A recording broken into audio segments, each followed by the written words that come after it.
네, 안녕하세요. 김영로 TV의 김영로입니다. 오늘은 12월 21일이 되겠습니다. 12월 21일 하면은 아주 그 지구상에서 엄청나게 큰 사건이 하나 있었죠. 그것이 바로 화면에서 보시는 바와 같이 소련이 붕괴된 날입니다. 1991년이니까 벌써 뭐 30년 가까이 됐네요. 네. 자, 그 붕괴 과정을 한번 보도록 하겠습니다.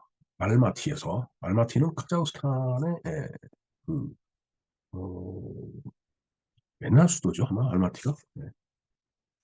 알마티에서 소비에트 사회주의 연방공화국, 이거 줄여서 소비에트 연방해서 소련이에요. 예, 소비에트 연방, 이게 한자로 이렇게 씁니다. 그리고 이 소련은 일본에서는 이렇게 쓰고 있습니다. 우리는 이렇게 쓰고, 이 한자는 우리가 쓰는 한자, 오른쪽은 일본에서 쓰는 한자예요. 이 연자가 다르지만 뜻은 똑같습니다. 발음도 똑같고. 근데 이제 소자는 소비에트라는 게 이제 외국어니까 얘네들은 카타카나로 이렇게 그 소자를 씁니다. 자, 알마티에서 소비에트 사회주의 연방공화국을 구성하는 11개 공화국의 순회에 의한 회의가 열려. 그러니까 소비에트 연방을 소련을 구성하고 있던 그 공화국이 11개 공화국이었던 얘기죠. 그래서 그 순회들이 이제 모여서 이제 회의를 하는 거예요. 그래서 소비에트 사회주의 연방공화국의 소멸을 이제 결의를 했다라는 얘기입니다. 이제 해체하자, 이런 식으로.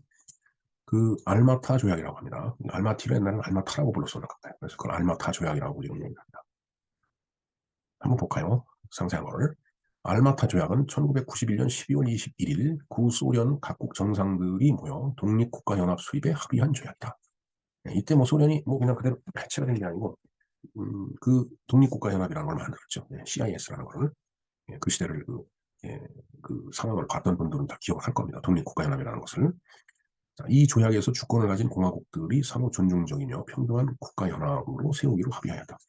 말하자면은 전에 그 소련 체제에서는 그 소련 연방 정부가 있어갖고 그 11개 공화국을 다 이제 이게 통치하는 그런 방식이었는데 이제 독립국가 연합이듯이 말 그대로 그 하나하나의 공화국이 독립국가가 되는 거예요. 그래서 독립국가가 되지만은 그렇다고 해서 이 소련 체제를 한꺼번에 싹 해체하려니까 좀 뭐 아쉬웠는지 그걸 독립국가 연합이라는 어떤 그 틀에 묶어놓은 거죠. 뭐, 그건 뭐 형식상 그런 거지 실질적으로는 이제 소련이 해체된 거나 다름없는 거라고 보면 되겠습니다. 1991년 12월 8일 러시아, 우크라이나, 벨라루스 3국 정상은 지금은 러시아하고 우크라이나하고 전쟁을 하고 있죠. 네. 벨라루스 민스크 근처의 벨라베자 숲에서 만나 벨라베자 조약에서 소련은 해체되었으며 독립국가연합을 수립하기로 합의를 12월 8일 날 벌써 합의를 했네요. 이제 세 나라가. 어, 그해 12월 21일에는 구소련공화국 15개 정상 중 15개국이었군요. 네. 그 중에 이제 앞에서 그 11개 공화국이었다는 얘기고요. 15개국 정상 중 러시아, 우크라이나, 벨라루스, 아르메니아, 아제르바이잔, 몰도바, 카자흐스탄, 키르기스탄, 타지키스탄, 투르크메니스탄, 우즈베키스탄 등 11개 공화국이 카자흐스탄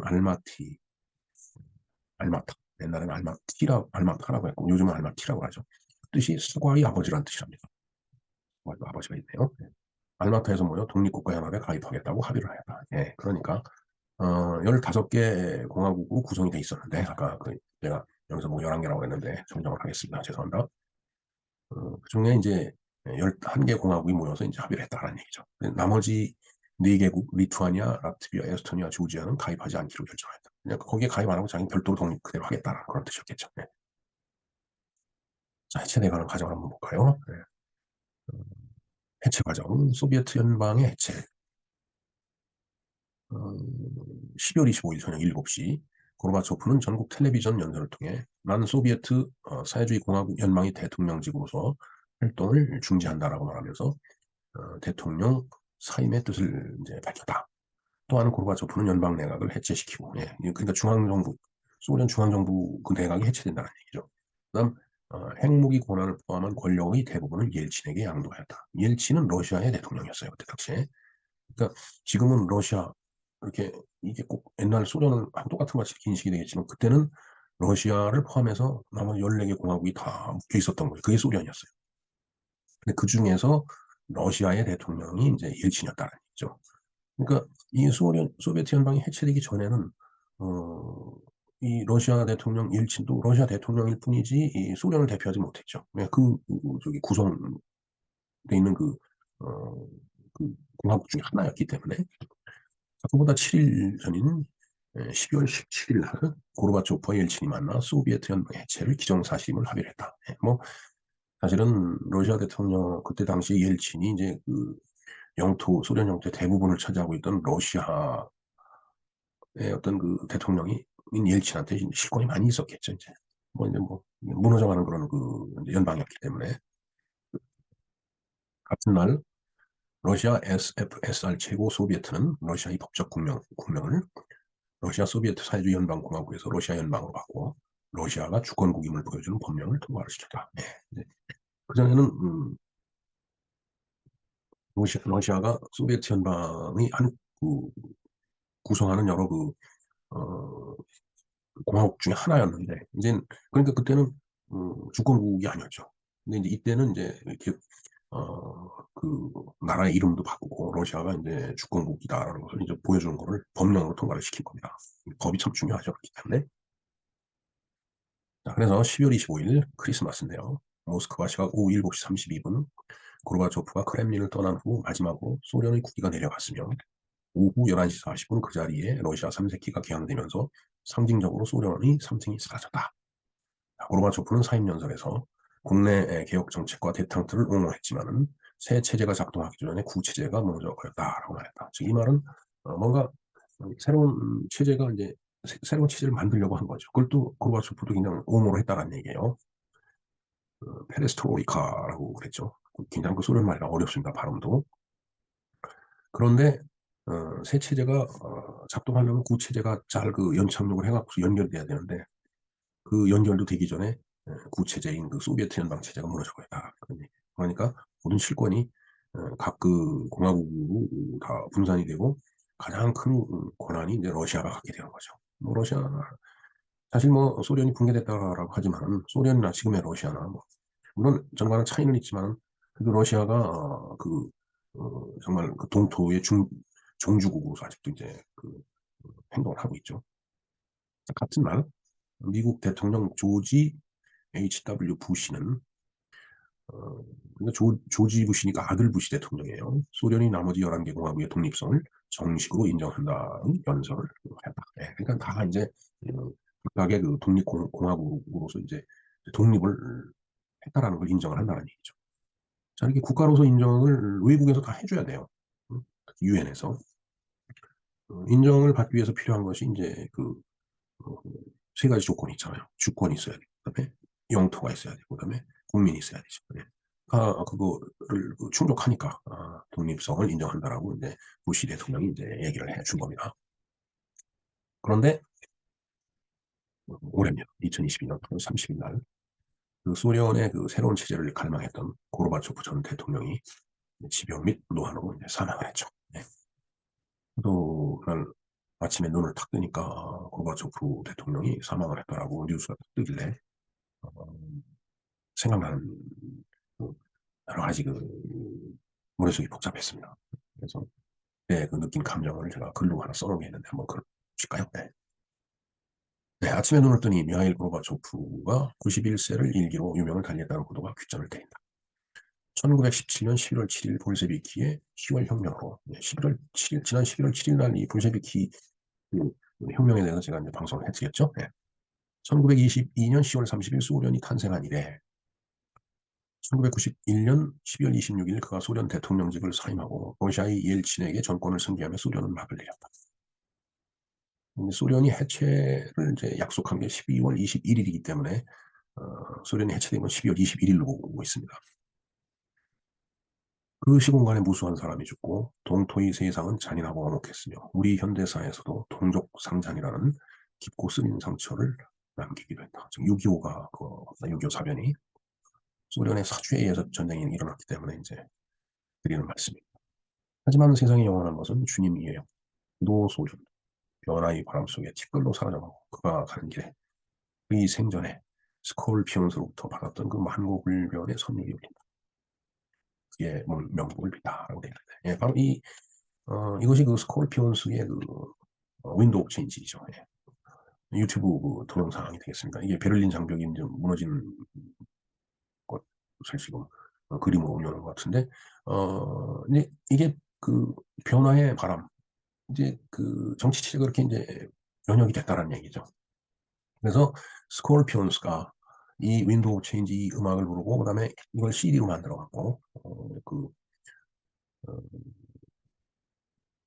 고르바초프한테 이걸 그 선물을 했다고 그러더라고요. 근데 그 시대의 상황을 노래하는 것이 바로 이제 스콜피온스의 노래가 되겠습니다. 윈도우 체인지예요.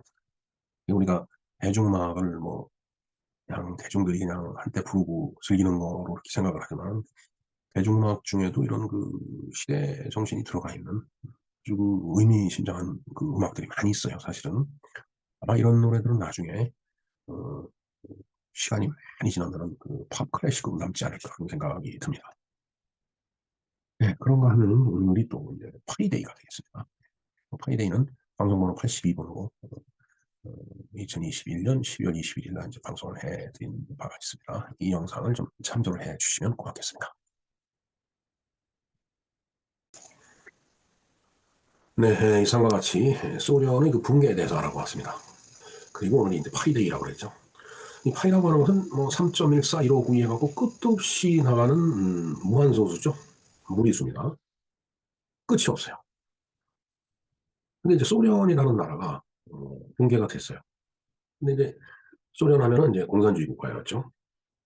붕괴가 돼서 이제 다 그야말로 분해가 돼갖고 분할이 돼갖고 지금은 이제 러시아가 이제 그 역할을 하고 있는데 사실 러시아의 국력도 예전 같지는 않죠.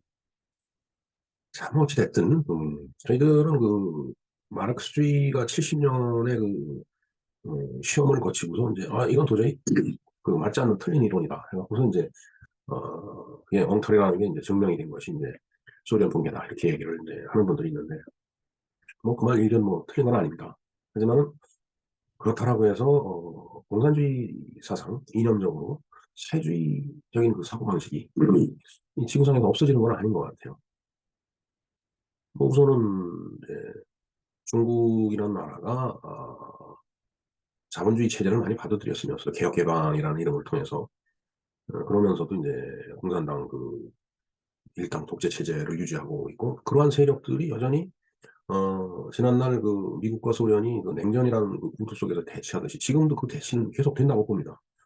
그리고 무엇보다도 안타까운 게 우리나라에서도 그 386이라는 세력들이 뭐 이제 주사파니 뭐 NL이니 PD니 뭐 라면서 이제 참 그 여러 그 이제 어, 사고방식의 소유자들이 있는데 아직도 진행되는 싸움이라고 봐요. 글쎄 뭐 모르겠습니다. 그 파이가 무한소수이듯이 이 공산주의라는 그런 그 마르크스주의 그리고 시장경제라는 자본주의 아마 무한소수 같이 인류가 멸망할 때까지 계속되지 않을까 하는 그런 우울한 그런 생각을 하게 됩니다. 요즘 우리 사회를 봐도 그런 이념적인 그 대결이 너무 첨예하게 그 지금 진행이 되고 있죠. 정말 알 수 없는 것이 바로 그 이념이고 그다음에 끝도 없는 것이 그 이념과의 싸움이다라는 생각을 해보는데 이념 이데올로기는 허구라고 얘기를 한 사람이 있죠. 칼 마나임인가 하는 제가 그런 얘기를 했는데 사실 이데올로기도 뭐 들어가 보면은 결국은 마지막에는 사람 사는 문제인데 정말 잘 모르겠습니다. 어찌됐든 끝이 없이 이 싸움은 지속될 거라고 봅니다. 그래서 그 싸움에서 누가 이기느냐에 의해서 저는 편안하게 안정적으로 잘 먹고 사느냐 아니면 그냥 모두가 굶주리느냐 그 양쪽의 길을 가고 있지 않나 이렇게 보는데 글쎄요 중국 같은 경우는 뭐 사실 그 등소평이 개혁개방이라는 그 진짜 시대의 그 정책을 실시함으로 인해서 중국 경제가 지금 많이 성장을 했죠. 물론 뭐 불평등과 빈곤의 문제가 이제 있지만 그것은 인류가 있는 한은 어쩔 수는 없는 것 같아요. 공산주의 국가라고 해서 빈곤이 없는 게 아닙니다. 공산주의 국가라고 해서 서로 똑같이 나눈다라고 해서 거기에 권력가가 없는 게 아니에요. 인간사의 계급화라고 하는 것은 어느 이념을 갖고서 나라를 이끌어가든 다 마찬가지라고 봅니다.